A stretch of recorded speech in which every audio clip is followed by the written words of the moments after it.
在地新闻，乡亲啊，大家平安。今仔日是新历的6月23，旧历的5月25，礼拜四。后来又阁是这个啉酒开车，而且有前科，毋是第一届咯。宜兰这个25岁查囡仔啉甲忙，阁硬开车，为三星乡要开转去东山乡。 半路啊，想要超车，失去控制，撞到路边的小货车，阁共撞到一个行伫咧路边的58岁太太。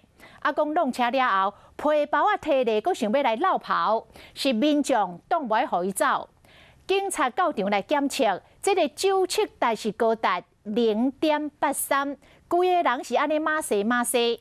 啊，讲伊啉酒开车，毋是头一届咯，妨用公检危险罪，依上法办。 一位附近人买水果，拄要煞徛伫路边，四界看，熊一台轿车直直向路边冲过来。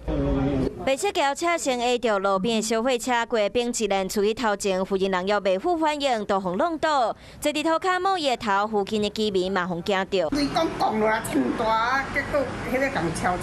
事发伫昨下晡，宜兰东山乡25岁姓杨的小姐和朋友借车去三星啉酒，回来过程竟然酒驾伫瓜林五路和三星路一段路口，敢若是想要超车去弄到路边的小货车，阁影响到58岁附近人。杨小姐的酒测值有0.83，根据了解，伊毋是头一摆酒驾，嘛早就有公共危险的前科。附近的居民讲，伊落车的时阵拢是臭酒味，阁想要逃走。有去人弄着啥物件，伊家己嘛毋知影，甚至袂使讲不清楚。